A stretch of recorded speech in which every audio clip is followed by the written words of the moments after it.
प्रिय दर्शकों, एक बार फिर डी के मोटिवेशन यूट्यूब चैनल में आप सभी का स्वागत है। आज का प्रसंग बड़ा ही ज्ञानवर्धक और बड़ा ही मोटिवेशनल है। एक गाय ने बताया कि ये 3 बातें अपनी पत्नी से कभी साझा नहीं करनी चाहिए, और यदि कोई भी व्यक्ति भूलवश इन बातों को अपनी पत्नी से बता देता है तो उसके परिवार का विनाश हो सकता है। मित्रों, अगर आप हमारे चैनल पर नए हैं तो चैनल को सब्सक्राइब करें, वीडियो को लाइक करें। तो चलिए शुरू करते हैं। एक समय की बात है, देवर्षि नारद जी अपने प्रिय मंत्र नारायण नारायण का उच्चारण करते हुए भगवान श्री कृष्ण के धाम पधारे। वहां पहुंचकर उन्होंने भगवान श्री कृष्ण के चरणों में साष्टांग प्रणाम किया और कहा, हे प्रभु, आपको मेरा कोटि कोटि नमन। भगवान श्री कृष्ण ने मंद मंद मुस्कुराते हुए कहा, हे देवर्षि नारद, ऐसा प्रतीत होता है कि आज आप किसी विशिष्ट जिज्ञासा के समाधान हेतु हमारे पास आए हैं। नारद जी ने विनम्रता से उत्तर दिया, हे माधव, आप तो सर्वज्ञ एवं त्रिकालदर्शी हैं। आप मेरे मन की समस्त बातें पहले से ही भली भांति जानते हैं। मेरे अंतःकरण में जो प्रश्न उत्पन्न हुए हैं वे आप बिना मेरे कहे ही जान चुके होंगे। भगवान श्री कृष्ण ने स्नेहपूर्वक कहा, हे देवर्षि, हम आपके अंतर्मन की चिंता को भली भांति समझते हैं। आप निसंकोच होकर अपने सभी प्रश्न पूछ सकते हैं। हम आपको प्रत्येक प्रश्न का उचित समाधान अवश्य प्रदान करेंगे। तब नारद जी ने निवेदन किया, हे प्रभु, मेरे चित्त में यह प्रश्न उत्पन्न हुआ है कि ऐसी कौन सी 3 बातें हैं जिन्हें किसी भी स्त्री को भूलकर भी नहीं बताना चाहिए। भगवान श्री कृष्ण ने गंभीर स्वर में उत्तर दिया, हे देवर्षि, आपने यह प्रश्न पूछकर समस्त मानव जाति का कल्याण कर दिया है, किंतु इस महत्वपूर्ण प्रश्न का उत्तर देने से पूर्व मैं आपको एक अत्यंत आवश्यक कथा सुनाना चाहता हूं। उन्होंने आगे कहा, इस कथा को आरंभ से अंत तक ध्यान पूर्वक सुनना होगा, क्योंकि अपूर्ण ज्ञान विष के समान होता है जो मनुष्य के जीवन में अनर्थ ला सकता है। नारद जी ने विनम्रता से कहा, हे प्रभु, मैं वचन देता हूं कि इस कथा को आरंभ से अंत तक अवश्य सुनूंगा और इस दिव्य ज्ञान का प्रचार संपूर्ण देवलोक में करूंगा। मित्रों, भगवान श्री कृष्ण ने देवर्षि नारद जी से प्रेम पूर्वक कहा, हे देवर्षि नारद, सुनिए। एक नगर में एक कृषक निवास करता था जो अत्यंत परिश्रमी एवं धर्मपरायण था। वह दिन रात कठिन परिश्रम कर अपने परिवार का भरण पोषण करता था, किंतु उसकी निर्धनता उसका पीछा छोड़ने का नाम नहीं ले रही थी। अनेक प्रयासों के उपरांत भी वह अपने परिवार हेतु पर्याप्त आहार की व्यवस्था नहीं कर पाता था, जिससे उसका मन हताशा से भर जाता। वह सोचने लगा, आखिर मैंने ऐसा कौन सा पाप कर्म किया है जिसके कारण यह दरिद्रता मेरा जीवन छोड़ने को तैयार नहीं है। समय बीतता गया, किंतु उसकी समस्याओं का कोई अंत नहीं आया। उसकी व्यथा दिन प्रतिदिन और अधिक बढ़ती जा रही थी। एक दिन किसी कार्यवश जाते समय उसने देखा कि अनेक स्त्री पुरुषों का एक समूह उल्लासपूर्ण भाव से उसकी ओर बढ़ रहा है। उनके मुखमंडल पर अपार आनंद झलक रहा था। यह दृश्य देखकर किसान आश्चर्यचकित हो गया और सोचने लगा, ये लोग इतनी प्रसन्नता के साथ कहां जा रहे हैं। जिज्ञासावश किसान ने एक युवक को रोककर पूछा, भाई, कृपया बताइए, ये सभी स्त्री पुरुष कहां जा रहे हैं और यह इतने आनंदित क्यों प्रतीत हो रहे हैं। तब वह युवक मुस्कुराकर बोला, भाई, हम सभी एक महान तपस्वी महात्मा जी के दर्शन करने जा रहे हैं। सुना है कि वे अपने दिव्य ज्ञान से प्रत्येक व्यक्ति के जीवन में घटित घटनाओं को देख सकते हैं और उनकी कठिनाइयों का निवारण करते हैं। इतना कहकर वह युवक आगे बढ़ गया। यह सुनकर किसान के मन में भी आशा का संचार हुआ। उसने सोचा, क्यों न मैं भी उन महात्मा जी के पास जाकर अपनी समस्याओं का समाधान पूछूं। कुछ समय तक विचार करने के उपरांत वह भी उन लोगों के पीछे पीछे चल पड़ा। थोड़ी दूरी तय करने के पश्चात वह उस स्थान पर पहुंचा जहां महात्मा जी शांत चित्त होकर अपने आसन पर विराजमान थे। उनके चारों ओर श्रद्धालु एकत्रित थे और महात्मा जी असीम कृपा व प्रेम भाव से प्रत्येक व्यक्ति की समस्या का समाधान कर रहे थे। भगवान श्री कृष्ण ने नारद जी से स्नेहपूर्वक कहा, हे देवर्षि नारद, ध्यान पूर्वक सुनिए। जब उस किसान की बारी आई तो वह महात्मा जी के चरणों में साष्टांग प्रणाम करता है। महात्मा जी अपने मधुर स्वर में पूछते हैं, हे पुत्र, तुम कौन हो और किस प्रयोजन से यहां पधारे हो? तब वह किसान आदर पूर्वक निवेदन करता है, हे गुरुवर, मैं अपने जीवन से अत्यधिक दुखी हूं। मैं दिन रात कठोर परिश्रम करता हूं, फिर भी मेरी निर्धनता समाप्त होने का नाम नहीं लेती, बल्कि समय के साथ मेरी स्थिति और भी अधिक दयनीय होती जा रही है। किसान की व्यथा सुनकर महात्मा जी ने अपनी दिव्य दृष्टि से उसके जीवन की समस्त घटनाओं का अवलोकन किया। वे बोले, हे वत्स, मैं देख रहा हूं कि तुम्हारे भाग्य में राज सत्ता का योग लिखा हुआ था, फिर भी तुम दरिद्रता का जीवन जी रहे हो। इसके पीछे केवल तुम्हारी ही एक भूल उत्तरदायी है। किसान ने उत्सुकता पूर्वक पूछा, हे गुरुदेव, कृपया विस्तार पूर्वक बताएं कि मेरी कठिनाइयों का मूल कारण क्या है। तब महात्मा जी ने स्नेह पूर्वक कहा, हे पुत्र, तुम्हारी निर्धनता का कारण यह है कि तुम अपनी पत्नी से हर बात साझा कर लेते थे। यद्यपि नियति ने तुम्हें ऐश्वर्य और शासन करने का अवसर प्रदान किया था, किंतु 3 ऐसी बातें थीं जिन्हें तुमने अपनी पत्नी को बताया और यही तुम्हारी विपन्नता का कारण बन गई। किसान ने अत्यंत विनम्रता से प्रार्थना की, हे गुरुदेव, कृपा करके मुझे बताएं कि वे कौन सी 3 बातें हैं जिन्हें पत्नी से साझा नहीं करना चाहिए। महात्मा जी ने मुस्कुराते हुए कहा, हे पुत्र, तुम्हारे प्रश्न का उत्तर देने से पूर्व मैं तुम्हें एक अति महत्वपूर्ण कथा सुनाना चाहता हूं, किंतु इस कथा को प्रारंभ से अंत तक सुनना अनिवार्य है, क्योंकि अपूर्ण ज्ञान मनुष्य के लिए विष के समान होता है। किसान ने श्रद्धा पूर्वक नतमस्तक होकर कहा, हे गुरुवर, मैं वचन देता हूं कि आपकी इस कथा को प्रारंभ से अंत तक पूर्ण ध्यान से सुनूंगा। भगवान श्री कृष्ण ने देवर्षि नारद से कहा, हे देवर्षि। तब महात्मा जी ने उस किसान से एक प्राचीन कथा का वर्णन किया। उन्होंने कहा, मध्य देश में एक नगर था जिसका नाम शोभायमा था। वहां के सम्राट विक्रांत अत्यंत प्रतापी, धर्मपरायण एवं कर्मठ थे।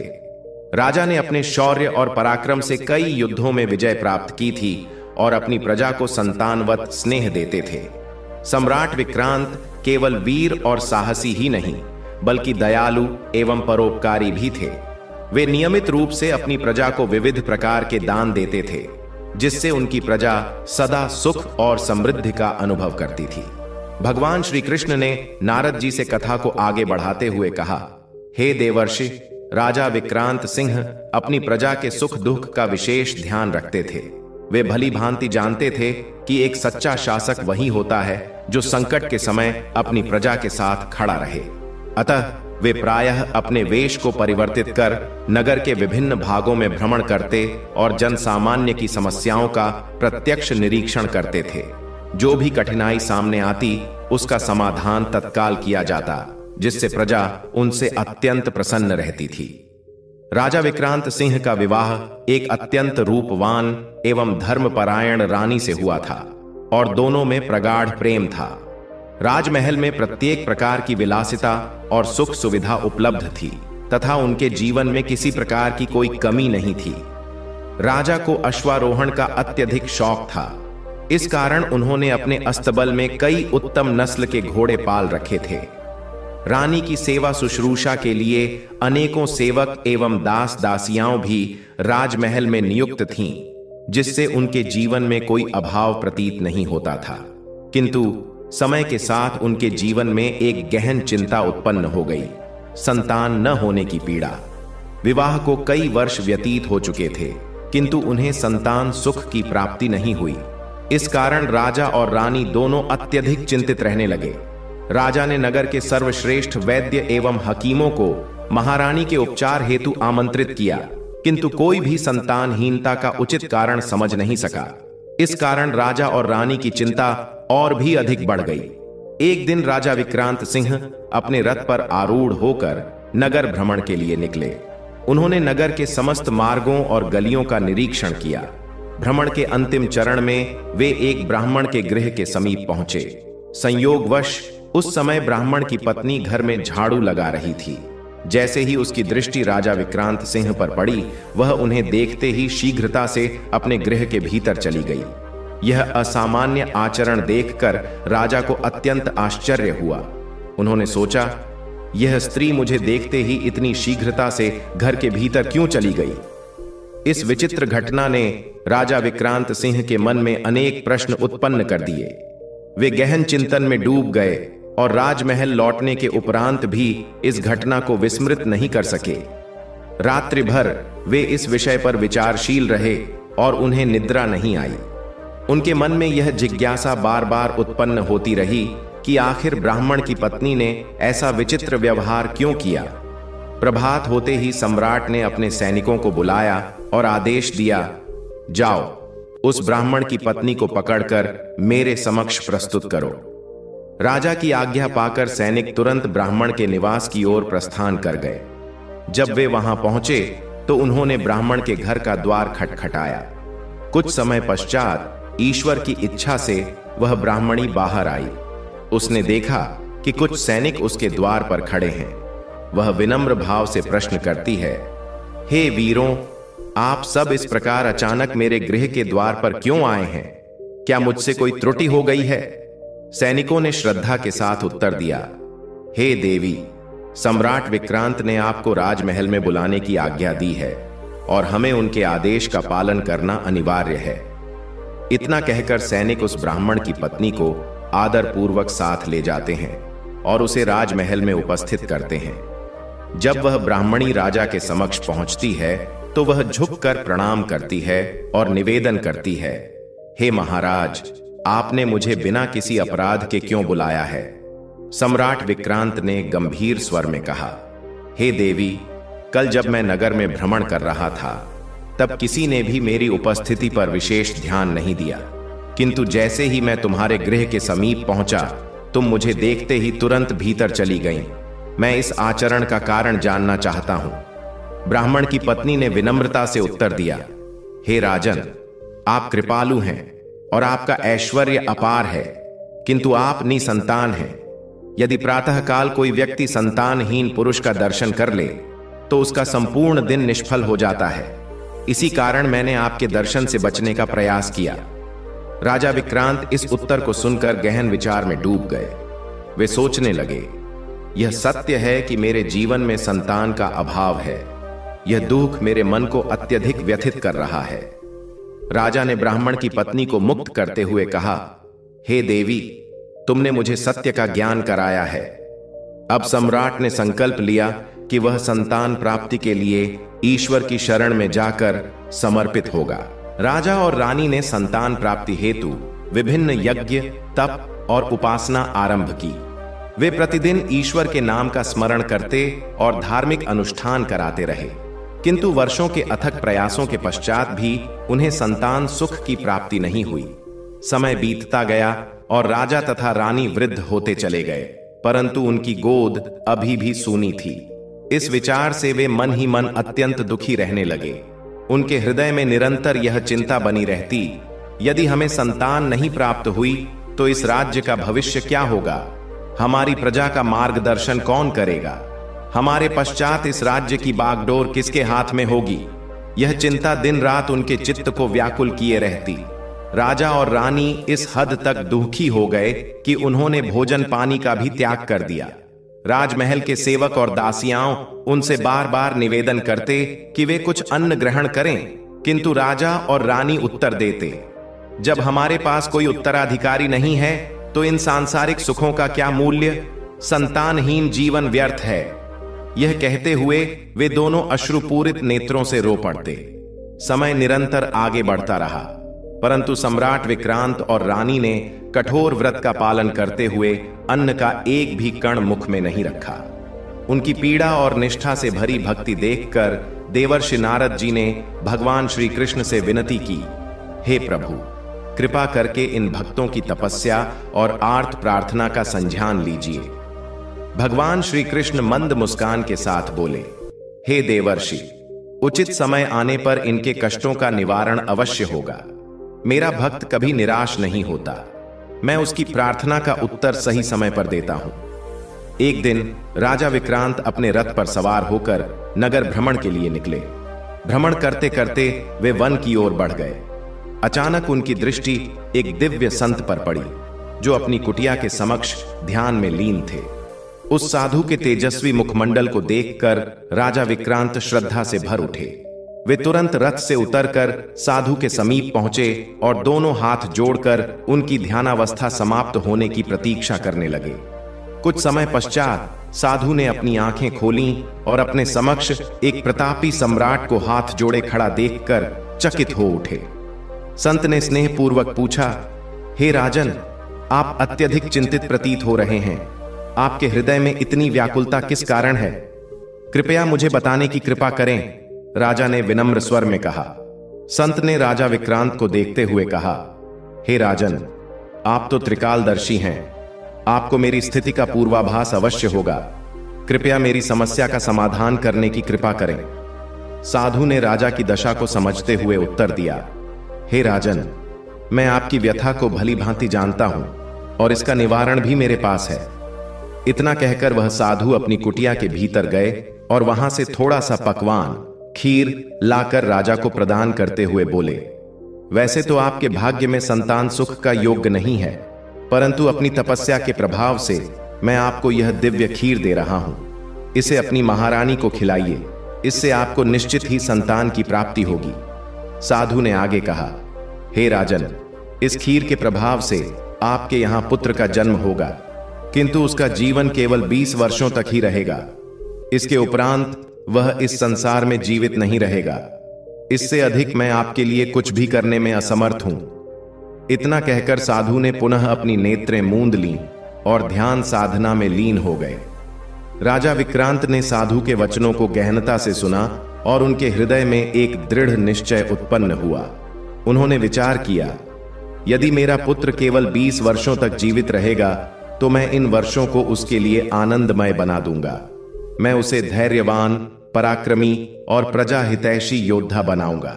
उसकी हर इच्छा पूर्ण करूंगा और उसके साथ बिताए गए प्रत्येक क्षण को अनमोल बना दूंगा। इन 20 वर्षों में मैं अपने वर्षों पुराने स्वप्नों को साकार होते देखूंगा। इस विचार से उत्साहित होकर राजा विक्रांत पुनः अपने रथ पर सवार होते हैं और राजमहल की ओर लौट जाते हैं। वहां पहुंचकर वे रानी को साधु द्वारा कही गई प्रत्येक बात विस्तार से सुनाते हैं। रानी यह वृतांत सुनकर चकित और आशान्वित हो जाती है। राजा विक्रांत श्रद्धा पूर्वक रानी को साधु द्वारा प्रदान की गई खीर देते हुए कहते हैं, हे प्रिय, यह खीर साधु महाराज ने विशेष रूप से तुम्हारे लिए दी है। इसे ग्रहण करने से हमें संतान सुख की प्राप्ति होगी। रानी ने खीर को देखकर चिंतित स्वर में कहा, हे स्वामी, हमने वर्षों तक अनेकों धार्मिक अनुष्ठान और पुण्य कार्य किए, परंतु हमें संतान का आशीर्वाद प्राप्त नहीं हुआ। अब आप कह रहे हैं कि मात्र इस खीर को खाने से हमें पुत्र रत्न की प्राप्ति होगी। क्या यह संभव हो सकता है? भगवान श्री कृष्ण देवर्षि नारद से मुस्कुराते हुए कहते हैं, हे देवर्षि, यह कथा भक्ति, विश्वास और धैर्य की परीक्षा है। जब मनुष्य अपने सभी प्रयासों के बावजूद सफल नहीं होता, तब ईश्वर के प्रति उसकी आस्था ही उसे उसकी मंजिल तक पहुंचाती है। रानी के संदेह को देखते हुए राजा विक्रांत कोमल स्वर में कहते हैं, हे प्रिय, हमने वर्षों तक संघर्ष किया है और असंख्य उपाय किए हैं। अब यदि इस संत के उपाय को भी आजमा लें तो क्या पता ईश्वर इसी माध्यम से हम पर कृपा कर दें। उन्होंने आगे कहा, यदि हम साधु महाराज के वचनों का अनादर करेंगे तो संभव है कि वे हमसे अप्रसन्न होकर कोई शाप भी दे सकते हैं। इस अवसर को हमें अपनाना चाहिए। रानी को अब किसी उपाय पर भरोसा नहीं था, किंतु उन्होंने अपने पति के दुख और आशा को देखते हुए विचार किया, मेरे स्वामी संतान के अभाव में अत्यधिक पीड़ा में हैं। यदि इस खीर से संतान प्राप्त हो सकती है तो मैं इसे ग्रहण करने में क्यों झिझकूं? यदि मेरे भाग्य में मातृत्व का सुख लिखा है तो भगवान अवश्य ही कृपा करेंगे। इस विचार के साथ रानी खीर खाने के लिए सहमत हो गई। अगले दिन रानी ने स्नान कर अपने इष्ट देव भगवान शिव और पूर्वजों का स्मरण करते हुए साधु महाराज द्वारा दी गई खीर को श्रद्धा पूर्वक ग्रहण किया। इसके उपरांत राजा और रानी संतोष की अनुभूति के साथ विश्राम करने चले गए। कुछ ही दिनों में रानी ने गर्भधारण के संकेत अनुभव किए। यह शुभ समाचार सुनकर राजा विक्रांत का हृदय उल्लास से भर उठा। उन्होंने प्रसन्नता से रानी से कहा, हे प्रिय, देखो, भगवान ने हमारी वर्षों की तपस्या और प्रार्थना स्वीकार कर ली है। हमें संतान सुख प्राप्त होने वाला है। रानी ने भी हर्ष से कहा, हे स्वामी, आप सत्य कह रहे थे। साधु महाराज के आशीर्वाद और भगवान की अनंत कृपा हम पर बरसी है। राजा और रानी ने अपनी प्रसन्नता पूरे राज्य के साथ साझा की। नगर भर में मिष्ठान वितरण किए गए और सभी नागरिकों के साथ उत्सव मनाया गया। राजा विक्रांत ने रानी की देखभाल हेतु नई सेविकाओं और सैनिकों की नियुक्ति की। रानी की हर आवश्यकता को ध्यान में रखते हुए उन्होंने महल में हर वस्तु पूर्व से ही उपलब्ध करवा दी। समय अपनी गति से आगे बढ़ता गया और महारानी का गर्भधारण काल पूर्ण हुआ। एक दिन अचानक महारानी को प्रसव पीड़ा होने लगी। वह वेदना इतनी तीव्र थी कि सहन कर पाना अत्यंत कठिन प्रतीत हो रहा था। किंतु रानी ने अपने मन को शांत रखते हुए भगवान शिव और श्री कृष्ण का स्मरण किया और प्रार्थना की, हे प्रभु, आपकी कृपा से हमें यह संतान प्राप्त हुई है। हमें शक्ति प्रदान करें कि मैं इस पीड़ा को सहन कर सकूं। कुछ समय पश्चात रानी ने एक तेजस्वी पुत्र को जन्म दिया। वह बालक इतना सुंदर और आभायुक्त था कि उसके मुखमंडल पर दिव्य तेज स्पष्ट झलक रहा था। ऐसा प्रतीत होता था मानो स्वयं ईश्वर की कृपा उस पर बरस रही हो। राजा विक्रांत ने अपने पुत्र को देखकर हृदय से ईश्वर को धन्यवाद दिया और उनकी आनंद की सीमा न रही। राजा विक्रांत ने बड़े धूमधाम से अपने पुत्र का नामकरण संस्कार आयोजित किया। उन्होंने अपने पुत्र का नाम समरेंद्र सिंह रखा, जिसका अर्थ था वह जो अपनी इंद्रियों पर नियंत्रण रखते हुए संसार में पराक्रम से शासन करेगा। नामकरण संस्कार के अवसर पर एक भव्य उत्सव का आयोजन किया गया। नगर के मंदिरों में विशाल भंडारे का प्रबंध किया गया, जहां श्रद्धालु भक्तगण भगवान का प्रसाद ग्रहण करते रहे। भक्तों ने संपूर्ण रात्रि कीर्तन किया और भक्ति भाव से उत्सव मनाते रहे। राजा और रानी ने इस पुत्र को ईश्वर का वरदान मानते हुए पूर्ण हृदय से स्वीकार किया। राजा ने नगर के सर्वश्रेष्ठ विद्वान ज्योतिषाचार्य को बुलाया ताकि समरेंद्र सिंह की जन्म कुंडली बनाई जा सके। जब विद्वान पंडित ने कुंडली का गहन अध्ययन किया तो उसका मन चिंतित हो उठा। उसने गंभीर स्वर में राजा विक्रांत और रानी से कहा, हे महाराज, इस बालक की जीवन अवधि केवल 20 वर्षों तक सीमित है। यह पुत्र मात्र 20 वर्षों तक ही पृथ्वी पर रहेगा। पंडित की यह बात सुनकर राजा और रानी को साधु महाराज की भविष्यवाणी स्मरण हो आई। उन्हें याद आया कि साधु ने पहले ही चेताया था कि यह बालक अल्पायु होगा, किंतु उन्होंने पहले ही निश्चय कर लिया था कि जो भी समय ईश्वर ने उन्हें प्रदान किया है उसमें वे अपने पुत्र के साथ हर क्षण प्रेम और कर्तव्य भाव से व्यतीत करेंगे। राजा और रानी ने बिना किसी भय या शंका के अपने पुत्र का पालन पोषण आरंभ किया। वे निरंतर भगवान का स्मरण करते हुए अपने पुत्र की हर आवश्यकता को पूर्ण करने लगे। समरेंद्र सिंह की कोई भी इच्छा अधूरी नहीं छोड़ी जाती थी। उनकी प्रत्येक अभिलाषा को पलक झपकते ही पूरा किया जाता। उन्होंने इसे अपना सौभाग्य मानकर संतोष किया कि ईश्वर ने उन्हें जो भी समय प्रदान किया है वह अत्यंत मूल्यवान है। इस प्रकार समय बीतता गया और समरेंद्र सिंह ने बाल्यावस्था से किशोरावस्था में प्रवेश किया। जब वह 14 वर्ष का हुआ तब राजा विक्रांत ने एक योग्य आचार्य को नियुक्त किया ताकि वह उसे धर्म, नीति, शास्त्र एवं युद्ध कौशल की शिक्षा दे सके। गुरुदेव ने संकल्प लिया कि वे उसे शास्त्रों, अस्त्र शस्त्रों तथा आत्म संयम की विधाओं में निपुण बनाएंगे। समरेंद्र सिंह ने भी गुरुदेव के प्रति श्रद्धा और भक्ति भाव से प्रत्येक शिक्षा को गहराई से ग्रहण किया। गुरु ने उसे घुड़सवारी, युद्ध कला एवं आत्मनियंत्रण की विधियों में दक्ष बनाया। प्रत्येक पाठ का उत्तर पाकर समरेंद्र सिंह का मन और अधिक प्रफुल्लित हो जाता और वह अपनी शिक्षा में सिद्धहस्त होने के लिए दिन रात अभ्यास करता। समय के साथ वह प्रत्येक विद्या में निपुण होता गया। उसने घुड़सवारी और अस्त्र शस्त्र संचालन की कला में अद्वितीय कुशलता प्राप्त कर ली।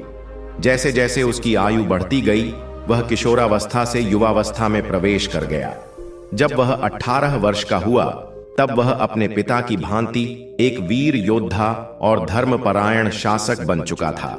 राजा विक्रांत ने अपने पुत्र समरेंद्र सिंह का विवाह एक अत्यंत सुंदरी एवं गुणवान राजकुमारी से संपन्न कराया। समय बीतता गया और इस पावन युगल के विवाह को 2 वर्ष पूर्ण हो गए। अब समरेंद्र सिंह 20 वर्ष का हो चुका था। एक दिन समरेंद्र सिंह अपने पूज्य पिता के समक्ष उपस्थित हुआ और अत्यंत विनम्रता से निवेदन करने लगा। पिताश्री, मैं अपने नगर का भ्रमण करना चाहता हूं। आज तक मैंने कभी राजमहल के बाहर की दुनिया नहीं देखी। कृपया मुझे अनुमति प्रदान करें। पुत्र की यह अभिलाषा सुनकर राजा विक्रांत का हृदय व्याकुल हो उठा।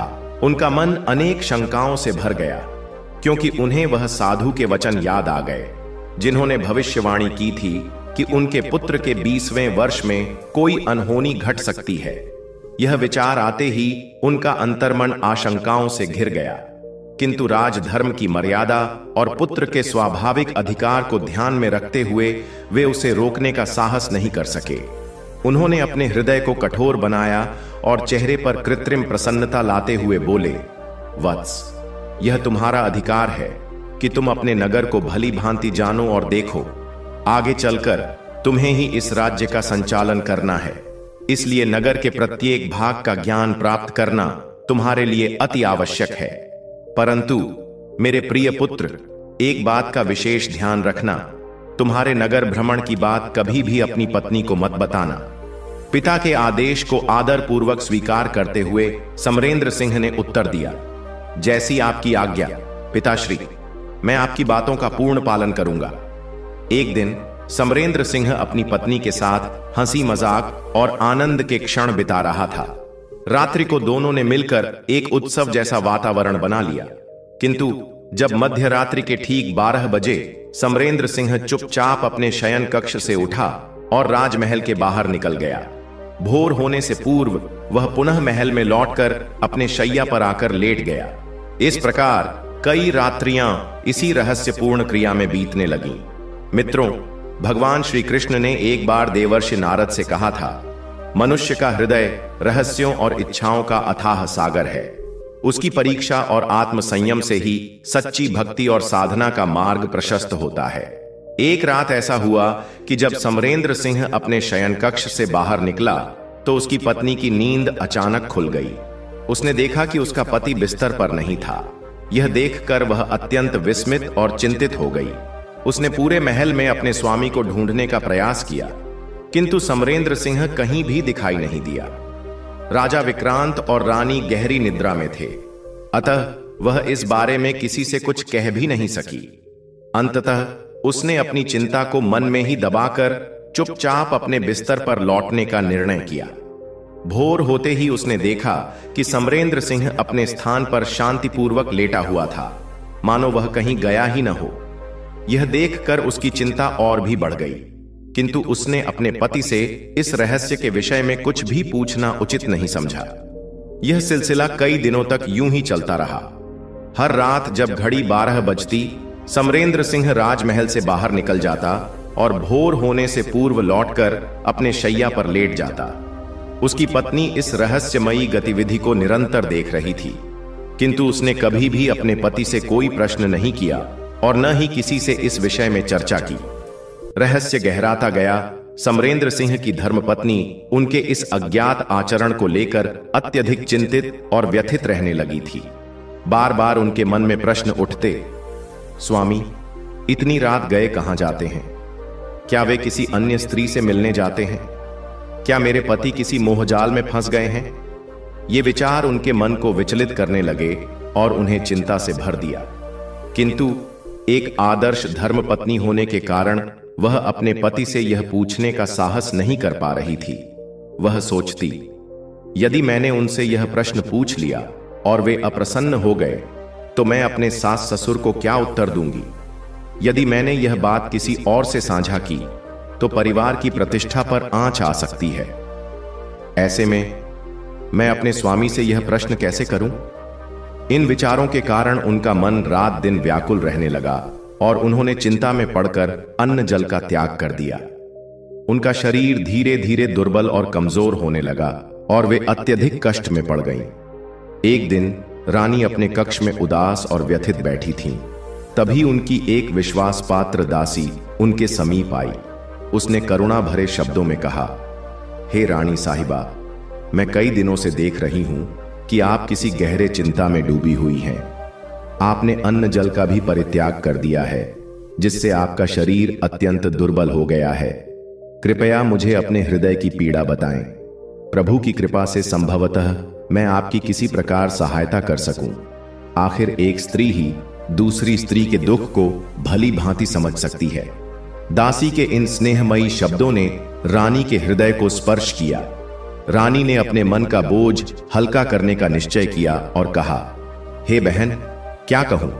महाराज दिन में सभी के साथ हंसी खुशी व्यवहार करते हैं, किंतु रात होते ही जब पूरा राजमहल गहरी नींद में होता है, तब वे चुपचाप अपने बिस्तर से उठकर ठीक मध्य रात्रि में महल से बाहर चले जाते हैं। सबसे अचंभे की बात यह है कि वे भोर से पहले ही लौट आते हैं और अपने शैया पर आकर यूं सो जाते हैं मानो कुछ हुआ ही ना हो।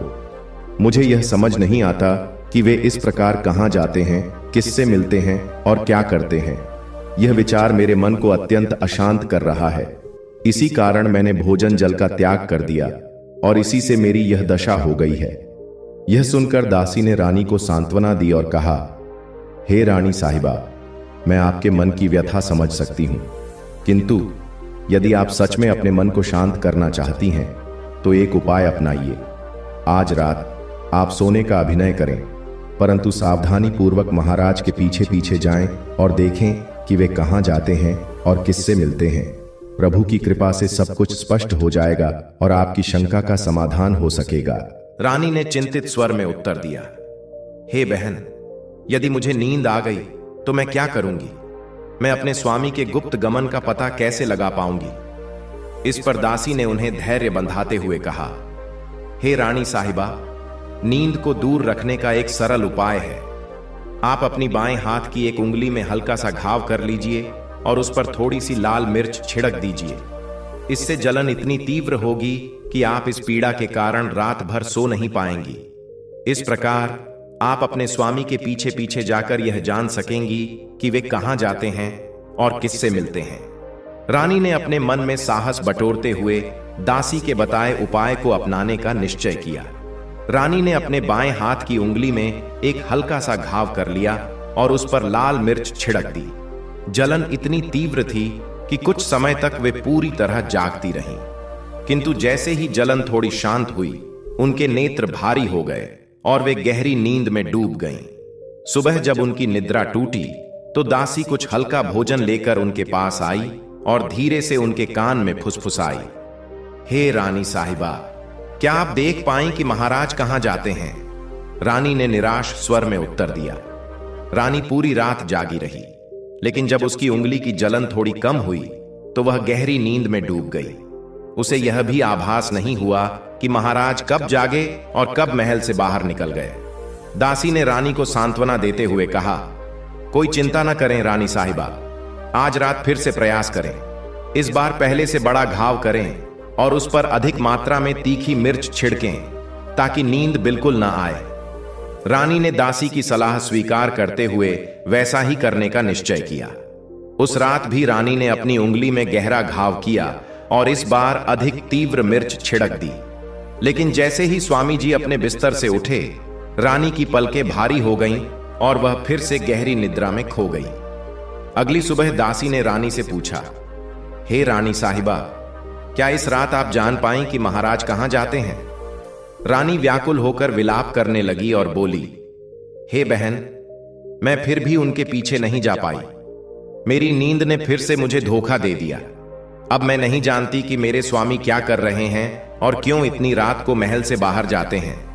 दासी ने रानी को ढांढस बंधाया और कहा, हे रानी साहिबा, सब कुछ ठीक हो जाएगा। आपको इस प्रकार विलाप नहीं करना चाहिए, यह आपकी गरिमा के अनुकूल नहीं है। आज रात अपने मन को और अधिक दृढ़ कीजिए।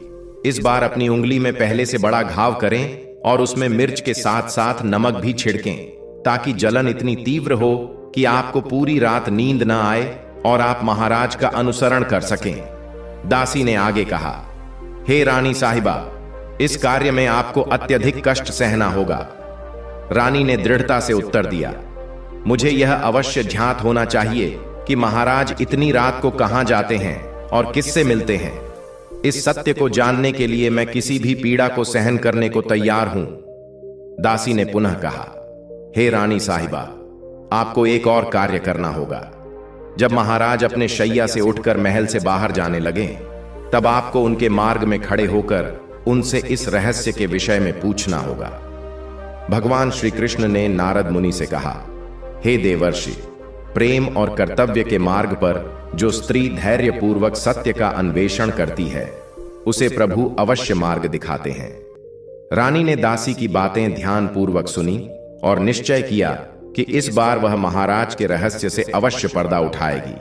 रात्रि के समय रानी ने पुनः अपने बाएं हाथ की उंगली में पहले से भी बड़ा घाव किया और इस बार तीखी मिर्च के साथ साथ अधिक नमक छिड़क लिया। जलन इतनी तीव्र थी कि उनकी आंखों से अश्रु बहने लगे, लेकिन उन्होंने धैर्य बनाए रखा। इस तीव्र पीड़ा के कारण वे पूरी रात जागती रहीं। जैसे ही घड़ी ने 12 का समय दिखाया, रानी ने देखा कि महाराज शैया छोड़कर चुपचाप महल से बाहर जाने की तैयारी कर रहे थे। रानी तुरंत उठकर उनके मार्ग में खड़ी हो गई और दृढ़ स्वर में बोली, स्वामी, आप इस प्रकार रात्रि में कहां जा रहे हैं? किससे मिलने जा रहे हैं? आप मुझे बिना बताए महल से बाहर नहीं जा सकते। यह मेरा अधिकार है कि मैं आपके इस रहस्य को जानूं। महाराज समरेंद्र सिंह ने रानी को समझाने का प्रयास किया और बोले, हे प्रिय, यदि मैंने तुम्हें यह रहस्य बता दिया तो मैं फिर कभी तुम्हें नहीं मिल पाऊंगा। रानी ने अपने पति का हाथ थामते हुए कहा, चाहे कुछ भी हो जाए, आप मुझे सत्य बताइए। मुझे यह अवश्य ज्ञात होना चाहिए कि आप इस समय महल से बाहर कहां जाते हैं और क्या करते हैं। रानी के प्रेम और हठ के आगे समरेंद्र सिंह विवश हो गए। उनके 20वें जन्म वर्ष का प्रारंभ होने वाला था। उन्होंने गंभीरता से कुछ क्षण विचार किया, फिर अपने हाथों में चावल के कुछ दाने लिए और उन्हें अभिमंत्रित करके रानी को देते हुए कहा, हे प्रिय, इन चावलों को अपनी दोनों मुट्ठियों में कसकर पकड़ लो। पहले दाएं हाथ की मुट्ठी के चावल मुझ पर फेंको, तब तुम्हें सत्य का ज्ञान होगा। फिर बाएं हाथ की मुट्ठी के चावल मुझ पर फेंकना, ताकि मैं तुम्हें अपने वास्तविक स्वरूप में पुनः प्राप्त हो सकूं। लेकिन ध्यान रखना, यदि तुम बाएं हाथ की चावल की मुट्ठी फेंकना भूल गईं, तो मैं सदा के लिए तुम्हारी दृष्टि से ओझल हो जाऊंगा। रानी ने विश्वास पूर्वक अपने दाएं हाथ की चावल की मुट्ठी महाराज पर फेंकी। जैसे ही चावल महाराज पर पड़े, वे एक अद्वितीय घोड़े में परिवर्तित हो गए। उस घोड़े की लंबी गर्दन और लहराते हुए घने बालों को देखकर रानी भयभीत हो गई। वह घोड़ा तीव्र गति से महल के द्वार से बाहर दौड़ पड़ा।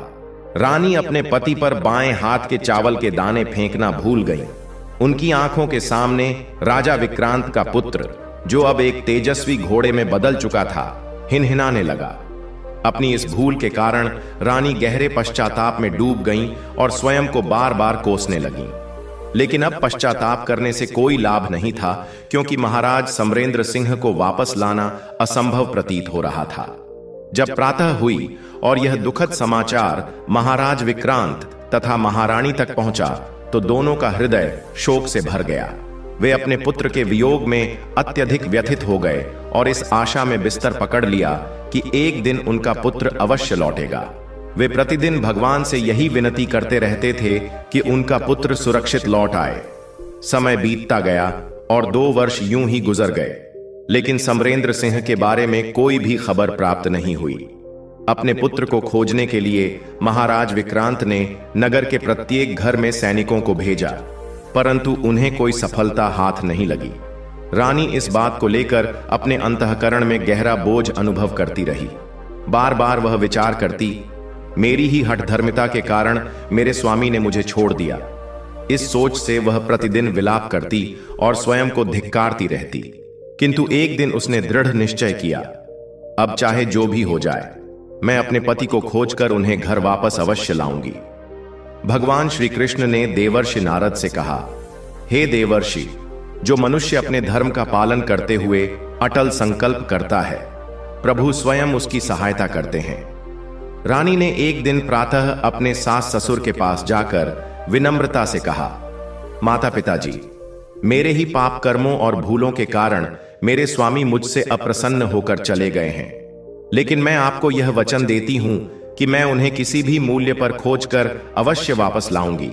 अब मैं अपने पति को ढूंढने जा रही हूं, कृपया मुझे इस कार्य की अनुमति प्रदान करें। यह सुनकर महाराज विक्रांत और महारानी के हृदय में आशा का संचार हुआ।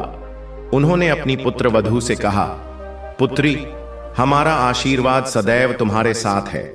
जहां भी जाना हो जाओ और हमारे पुत्र को खोजकर वापस ले आओ। हम ईश्वर से प्रार्थना करते हैं कि तुम्हें इस कार्य में विजय प्राप्त हो।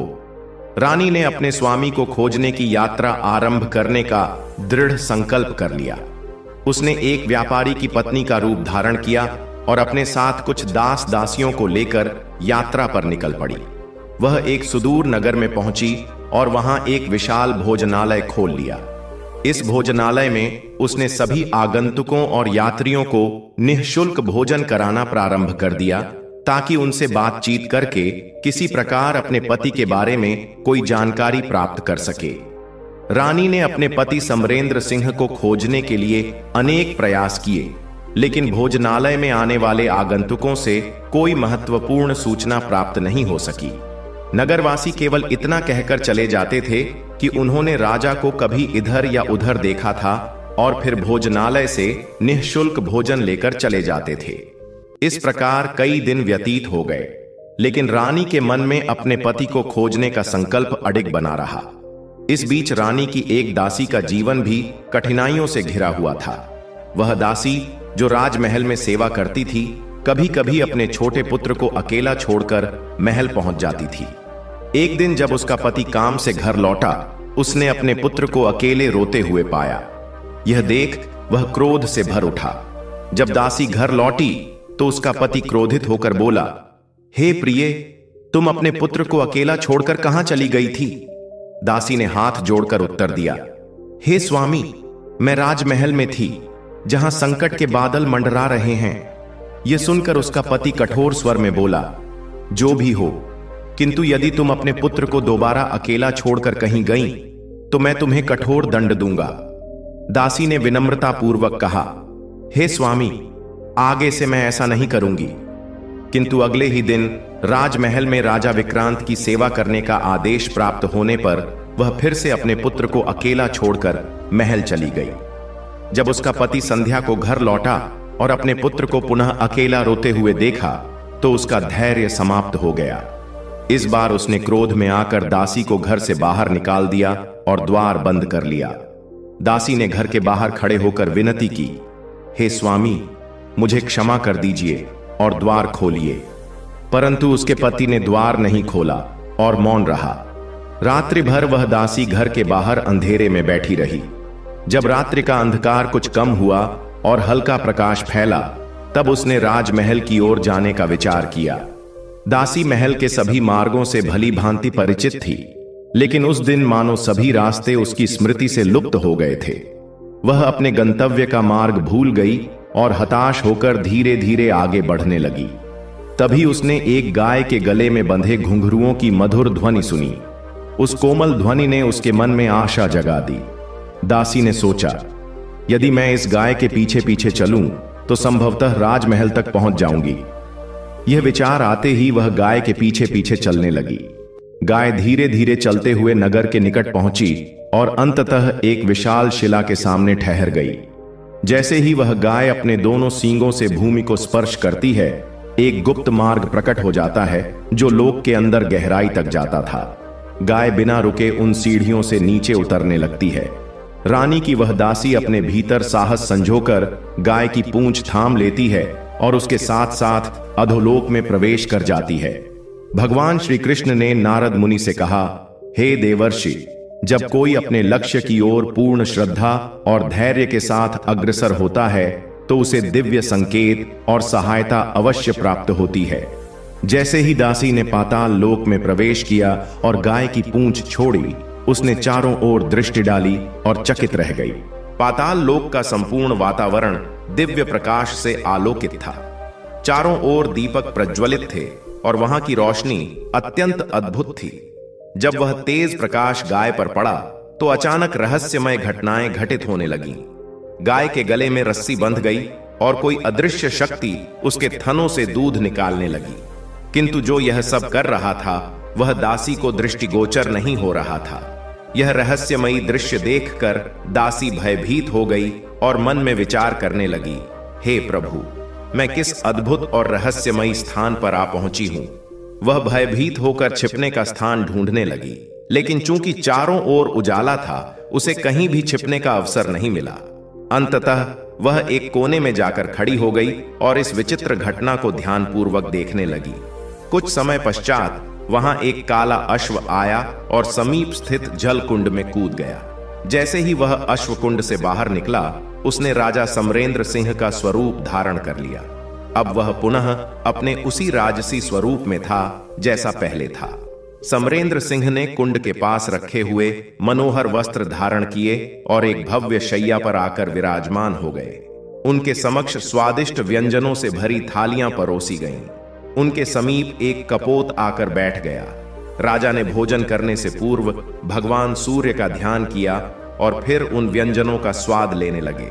भोजन करने के उपरांत शयन से पूर्व उन्होंने कबूतर की ओर दृष्टि डालकर पूछा, हे प्रिय कपोत, बताओ मेरे माता पिता किस स्थिति में हैं?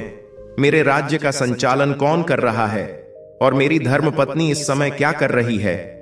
कबूतर ने मधुर स्वर में उत्तर दिया, हे राजन, आपके माता पिता पुत्र विछोह में अत्यधिक शोकग्रस्त हैं। आपके राज्य की बागडोर आपका महामंत्री संभाल रहा है और आपकी प्रिय पत्नी ने एक अन्य नगर में एक विशाल भोजनालय स्थापित कर लिया है। वहां वह आने जाने वाले यात्रियों से आपके विषय में जानकारी प्राप्त करने का प्रयास कर रही है और प्रत्येक विशिष्ट घटना को जानने का प्रयत्न कर रही है।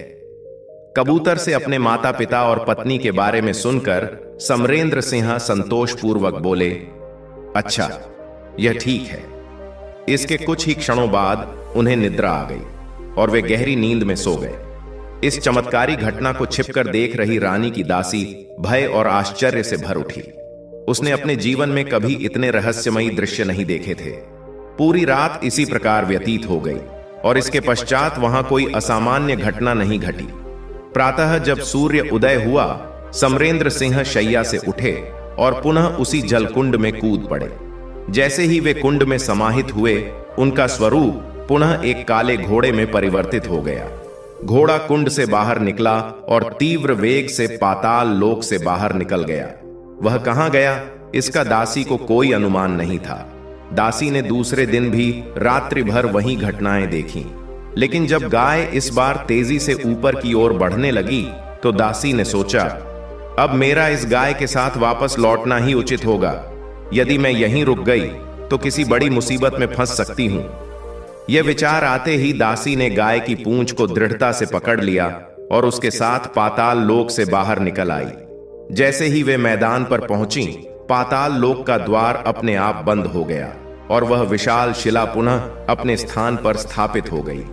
गाय पाताल लोक से ऊपर आकर एक घने वन में चली गई और दासी प्रसन्नता से भर उठी। अब वह उत्सुकता से व्याकुल होकर पाताल लोक में घटित समस्त घटनाओं को बताने के लिए आतुर हो उठी। भगवान श्री कृष्ण ने देवर्षि नारद से कहा, हे नारद, जो व्यक्ति अपने दायित्वों को संकल्प और निष्ठा से निभाता है, उसे हर कठिन परिस्थिति से बाहर निकलने का मार्ग अवश्य प्राप्त होता है। दासी को अचानक स्मरण हुआ कि एक अन्य नगर में एक महिला ने भोजनालय खोला है, जहां वह सभी यात्रियों को निःशुल्क भोजन कराकर अपने स्वामी के बारे में जानकारी प्राप्त करने का प्रयास कर रही है। यदि कोई व्यक्ति उन्हें कोई नई और अनूठी बात सुनाए तो वह उसे ध्यानपूर्वक सुनती थी। दासी ने मन ही मन सोचा, यदि मैं उन्हें पाताल लोक में घटित समस्त घटनाओं का वर्णन करूं तो मेरी ठहरने की समस्या भी सुलझ जाएगी। यह विचार आते ही दासी ने अपने कंधों पर ढोल नगाड़े उठाए और नगर के भोजनालय की ओर बढ़ चली। वहां पहुंचकर उसने ऊंचे स्वर में ढोल बजाना आरंभ कर दिया ताकि सभी का ध्यान उसकी ओर आकर्षित हो सके। जब भोजनालय की स्वामिनी, जो कि छोटी रानी थीं, ने ढोल नगाड़ों की आवाज सुनी तो उनके मन में उल्लास जाग उठा। उन्होंने सोचा, शायद कोई व्यक्ति मेरे पास कोई महत्वपूर्ण और मूल्यवान जानकारी देने के लिए आया है। तत्पश्चात रानी ने अपने सैनिकों को आदेश दिया, जाओ और जो भी यह ढोल बजा रहा है उसे सम्मानपूर्वक मेरे समक्ष ले आओ। रानी के आदेश का पालन करते हुए सैनिक तत्परता से उस स्थान पर पहुंचे जहां ढोल बजाया जा रहा था। उन्होंने देखा कि एक आकर्षक स्त्री अपने कंधों पर ढोल धारण किए बजा रही थी। सैनिकों ने उससे पूछा, हे देवी, तुम इस प्रकार ढोल क्यों बजा रही हो? क्या तुम्हारे पास कोई विशेष समाचार है? दासी ने उत्तर दिया, मुझे झांत हुआ कि यहां भोजन निःशुल्क मिलता है, इसी कारण मैं यहां आई हूं। साथ ही मैं आपको एक अत्यंत महत्वपूर्ण बात बताना चाहती हूं। सैनिकों ने उसकी बात सुनकर उसे भोजनालय के भीतर ले जाया और उसके समक्ष एक विशाल थाली रख दी, जिसमें विविध प्रकार के स्वादिष्ट भोजन परोसे गए। भूख से व्याकुल दासी ने कई दिनों के उपवास के पश्चात शीघ्रता से भोजन ग्रहण किया। भोजन समाप्त होने के उपरांत सैनिकों ने उसे एक नई साड़ी पहनने के लिए दी और तत्पश्चात उसे रानी के समक्ष ले गए। जैसे ही रानी ने दासी को देखा, उन्होंने उसे तुरंत पहचान लिया। दासी ने भी अपनी स्वामिनी को पहचाना और सिर झुका लिया। रानी ने आश्चर्य से पूछा, अरे, तुम यहां कैसे आई? क्या तुम ही ढोल नगाड़े बजा रही थी? और क्या तुमने कोई नई घटना देखी है? दासी ने विनम्रता पूर्वक सिर झुकाकर उत्तर दिया, हाँ हे रानी साहिबा, मैं ही ढोल बजा रही थी और मैंने आपके पति राजा समरेंद्र सिंह को पाताल लोक में देखा है। इसके पश्चात दासी ने पाताल लोक में घटित समस्त घटनाओं का विस्तार से वर्णन कर दिया। यह सुनकर रानी ने दृढ़ निश्चय के साथ कहा, हे बहन, मुझे उस स्थान पर जाना ही होगा, कृपया मुझे वहां ले चलो। दासी ने चिंतित होकर कहा, हे रानी साहिबा, पाताल लोक एक शापित स्थान है। यदि वहां किसी ने आपको देख लिया तो आपके जीवन को गंभीर संकट हो सकता है। किंतु रानी का संकल्प अटल था और उन्होंने किसी भी चेतावनी को अनसुना कर दिया। रानी की जिद के समक्ष दासी ने अंततः हार स्वीकार कर ली और कहा, ठीक है रानी साहिबा, मैं आपको वहां ले चलूंगी, किंतु हम आज नहीं, कल प्रस्थान करेंगे। अगले दिन संध्या होते ही रानी और दासी उस रहस्यमयी स्थान पर पहुंची। जैसे ही गाय ने अपने सींगों से भूमि स्पर्श किया, वह गुप्त द्वार पुनः प्रकट हो गया। रानी ने साहसपूर्वक कहा, आगे का सब कुछ मैं स्वयं देख लूंगी। इसके पश्चात रानी ने गाय की पूंछ दृढ़ता से पकड़ ली और पाताल लोक में प्रवेश कर गई। जैसे ही उन्होंने वहां कदम रखा, उन्होंने देखा कि पुनः वही अद्भुत घटनाएं घट रही थीं। गाय के थनों से दूध कोई अदृश्य शक्ति निकाल रही थी। उसी समय एक काला घोड़ा वहां आया और जल कुंड में छलांग लगाकर राजा समरेंद्र सिंह के स्वरूप में परिवर्तित हो गया। राजा कुंड से बाहर निकले, भव्य वस्त्र धारण किए और एक विलासपूर्ण शैया पर जाकर बैठ गए। उनके समक्ष विविध प्रकार के स्वादिष्ट व्यंजन प्रस्तुत किए गए। उन्होंने भोजन करने से पहले भगवान सूर्य का ध्यान किया और तत्पश्चात उन व्यंजनों का आस्वादन किया। भोजन करने के उपरांत जब वे विश्राम के लिए शैया पर लेटने लगे तो उन्होंने अपने पास बैठे कपोत की ओर देखा और पूछा, हे प्रिय कपोत, बताओ मेरे माता पिता इस समय किस स्थिति में हैं? किंतु कबूतर मौन रहा और उदासी से अपनी दृष्टि नीचे झुका ली। कबूतर का मौन देखकर राजा के मन में अनहोनी की आशंका उत्पन्न हुई। उन्होंने पुनः वही प्रश्न दोहराया, किंतु कबूतर ने इस बार भी कोई उत्तर नहीं दिया। राजा चिंता और विषाद से भरकर धीरे धीरे शैया पर लेट गए। भगवान श्री कृष्ण ने देवर्षि नारद से कहा, हे देवर्षि, प्रेम और त्याग का मार्ग सरल नहीं होता, किंतु जो व्यक्ति अपने हृदय में प्रेम और कर्तव्य की ज्योति प्रज्वलित रखता है, वह प्रत्येक बाधा को पार कर सत्य और सफलता को प्राप्त करता है। अपने पति को इस अवस्था में देखकर रानी का धैर्य टूट गया। वह दौड़ती हुई उनके पास आई और उनके चरणों में गिरने के लिए आगे बढ़ी। किंतु जैसे ही राजा ने अपनी पत्नी को पहचाना, वे चौकन्ने होकर पीछे हट गए और ऊंचे स्वर में बोले, मुझे स्पर्श मत करो, नहीं तो अनर्थ हो जाएगा। रानी ने अपने दोनों हाथ जोड़कर विनम्रता से कहा, हे स्वामी, मुझसे एक गंभीर भूल हो गई। मुझे आपसे यह नहीं पूछना चाहिए था कि आप रात्रि में कहां जाते हैं। मैं अपनी भूल स्वीकार करती हूं और इसकी कठोर सजा भी भोग चुकी हूं। अब कृपया मेरे साथ महल चलिए। उन्होंने आगे कहा, आपके माता पिता पुत्र वियोग के कारण अत्यंत दुर्बल हो गए हैं। वे बिस्तर पर पड़े दिन रात आपकी राह देख रहे हैं। आपके बिना आपका राज्य संकट में है और आपकी प्रजा भी आपकी अनुपस्थिति से व्यथित है। यह सुनकर समरेंद्र सिंह बोले, तुमने एक बार त्रुटि की है, लेकिन भविष्य में दोबारा ऐसी भूल मत करना, अन्यथा मैं सदैव के लिए अदृश्य हो जाऊंगा। रानी यह सुनते ही निराश हो गई और रोते हुए भूमि पर अपना सिर पटकने लगी। उसकी इस करुण स्थिति को देखकर राजा समरेंद्र सिंह का हृदय द्रवित हो गया। उन्होंने दया भाव से कहा, यदि तुम मुझे पुनः प्राप्त करना चाहती हो तो तुम्हें एक कठिन कार्य संपन्न करना होगा। यह कार्य अत्यंत जटिल है और इसे तुम्हें अकेले ही पूरा करना होगा। रानी ने आत्मविश्वास के साथ उत्तर दिया, हे स्वामी, आपको पुनः पाने के लिए चाहे कितना भी दुष्कर कार्य हो, मैं उसे अवश्य पूर्ण करूंगी। राजा समरेंद्र सिंह ने समझाते हुए कहा, पाताल लोक से बाहर निकलने के पश्चात जो घना अरण्य दृष्टिगोचर होगा, उसके मध्य में एक विशाल पीपल का वृक्ष स्थित है। तुम्हें उस वृक्ष के चारों ओर बिखरे कूड़े कचरे को अपने हाथों से स्वच्छ करना होगा। फिर उस वृक्ष का पवित्रीकरण कर उस पर कुमकुम अर्पित करना है और दूध दही से बने चावल का भोग लगाना है। राजा ने आगे कहा, इस समस्त कार्य को तुम्हें दोपहर के 12 बजे से पूर्व पूर्ण करना होगा। जब ठीक 12 बजे का समय होगा, तब तुम्हें उसी पीपल वृक्ष के नीचे बैठकर भगवान सूर्यदेव के मंत्रों का जप करना होगा।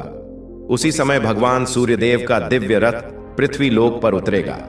जब सूर्यदेव यह सब देखकर प्रसन्न होंगे तो वे कहेंगे, जिसने भी यह कार्य किया है, मैं उसे वरदान देना चाहता हूं, जो चाहो मांग लो। तब तुम उनके समक्ष उपस्थित होकर उन्हें प्रणाम करना और उनसे उनके रथ का दाहिना घोड़ा मांगना। उसी अश्व के माध्यम से मैं तुम्हें पुनः प्राप्त हो सकूंगा। इतना कहने के पश्चात राजा समरेंद्र सिंह पुनः अपने पलंग पर लेट गए और गहरी निद्रा में चले गए। रानी ने सूर्य के उदय की प्रतीक्षा बेसब्री से की। जैसे ही भोर हुई, रानी ने साहसपूर्वक गाय की पूंछ पकड़कर पाताल लोक से बाहर का मार्ग तय किया। जैसे ही वह पाताल लोक से बाहर आई, उसने देखा कि दासी अभी भी वहीं उसका प्रतीक्षा कर रही थी।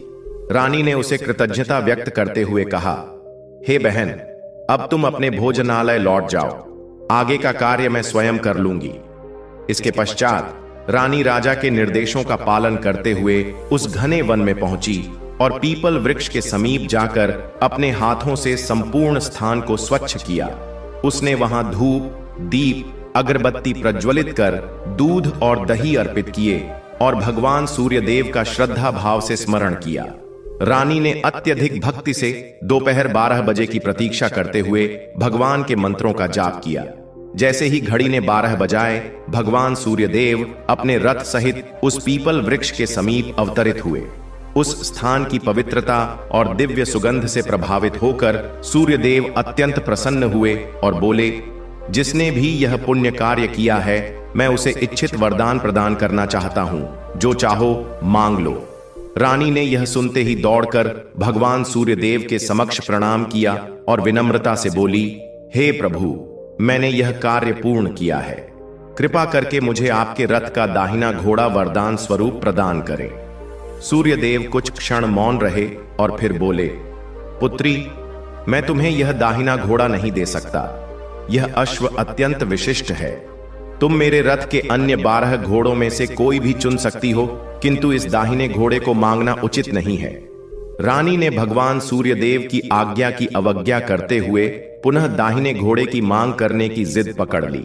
उसने सूर्यदेव के चरण पकड़कर कहा, हे प्रभु, बिना दाहिने घोड़े के मैं आपको यहां से जाने नहीं दूंगी। यह सुनकर भगवान सूर्यदेव धर्म संकट में पड़ गए, क्योंकि उन्होंने रानी को वरदान देने का वचन दिया था और अपने वचन से पीछे हटना उनके धर्म के विरुद्ध था। अंततः अपनी पराजय स्वीकारते हुए सूर्यदेव ने कहा, हे पुत्री, मैं तुम्हें दाहिना घोड़ा देने के अपने वचन का पालन करूंगा, किंतु यह अश्व तुम्हें यहां नहीं प्राप्त होगा। तुम्हें इसे पाताल लोक से ही लाना होगा। इतना कहकर भगवान सूर्यदेव अपने रथ पर आरूढ़ होकर अपने मार्ग की ओर प्रस्थान कर गए। रानी ने उसी दिन गाय की पूंछ पकड़कर पुनः पाताल लोक की यात्रा की। पाताल लोक पहुंचकर उसने देखा कि पूर्ववत वही घटनाएं पुनः घटित हो रही थीं। राजा समरेंद्र सिंह अपने पलंग पर बैठे और शयन से पूर्व कबूतर से वही प्रश्न किया, मेरे माता पिता इस समय किस दशा में हैं? कबूतर ने उत्तर दिया, राजन, आपके माता पिता आपके वियोग में अत्यंत दुखी हैं और मरणासन्न स्थिति में पहुंच चुके हैं। यह सुनकर राजा की आंखों से अश्रुधारा बहने लगी। इसके पश्चात राजा ने कबूतर से पुनः पूछा, मेरा राज्य कौन संभाल रहा है? इस पर कबूतर बोला, आपका महामंत्री ही राज्य का संचालन कर रहा है, किंतु उसने राज्य को अपने अधिकार में लेकर प्रजा पर अत्याचार करना आरंभ कर दिया है। यह सुनकर राजा समरेंद्र सिंह अत्यधिक क्रोधित हो उठे। उन्होंने क्रोध में आकर कबूतर से प्रश्न किया, मेरी पत्नी कहां है और क्या कर रही है? किंतु इस बार कबूतर मौन रहा। अपने पति की यह दयनीय अवस्था देखकर रानी का धैर्य टूट गया। वह दौड़कर राजा समरेंद्र सिंह से लिपट गई। राजा ने अपनी पत्नी को पहचानते हुए कहा, हे प्रिय, अब हम कभी एक दूसरे से अलग नहीं होंगे।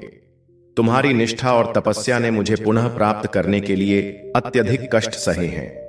तुम्हारी श्रद्धा और समर्पण से भगवान सूर्यदेव ने मुझे इस शाप से सदा के लिए मुक्त कर दिया है।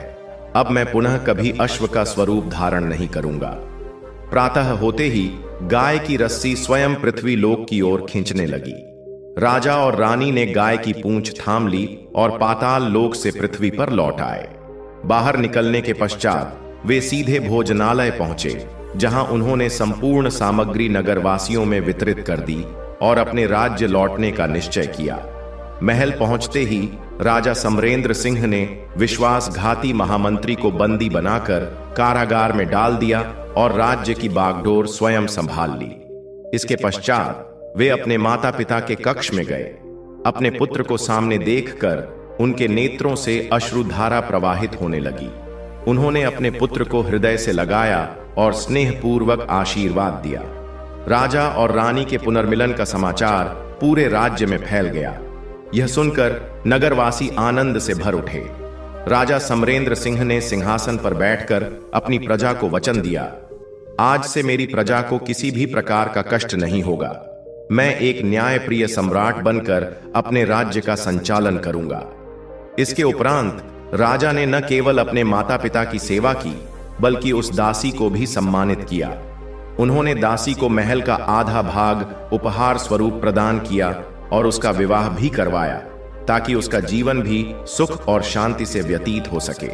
भगवान श्री कृष्ण ने देवर्षि नारद से कहा, हे देवर्षि नारद, एक पति को अपनी पत्नी से 3 बातें गुप्त रखनी चाहिए। परिवार से संबंधित अत्यंत गोपनीय विषय, अपनी निजी योजनाएं, क्योंकि स्त्रियां प्रायः अपने मन की बातें छिपा नहीं पाती। ऐसी बातें जिनसे जीवन संकट में पड़ सकता है या माता पिता को दुख पहुंच सकता है। अब तुम्हारे समस्त प्रश्नों का समाधान हो गया होगा। देवर्षि नारद ने श्रद्धापूर्वक उत्तर दिया, हे प्रभु, आपने मुझे असीम ज्ञान प्रदान किया है। मैं इस दिव्य ज्ञान को संपूर्ण ब्रह्मांड में प्रचारित करूंगा। प्रिय मित्रों, इस कथा से हमें यह प्रेरणा प्राप्त होती है कि प्रेम, त्याग और भक्ति से प्रत्येक कठिनाई को पार किया जा सकता है। सत्य और धर्म के मार्ग पर चलने वाले को अंततः सफलता अवश्य प्राप्त होती है। यदि आपको हमारा वीडियो पसंद आया हो तो कृपया इसे लाइक और शेयर करना न भूलें। प्रिय दर्शकों, हम आशा करते हैं आपको यह कहानी बेहद पसंद आई होगी और आप इस कहानी से बहुत ही प्रेरणा लेंगे। तो मिलते हैं आपसे अगली वीडियो में। तब तक के लिए अपना ख्याल रखिए और खुश रहिए। धन्यवाद।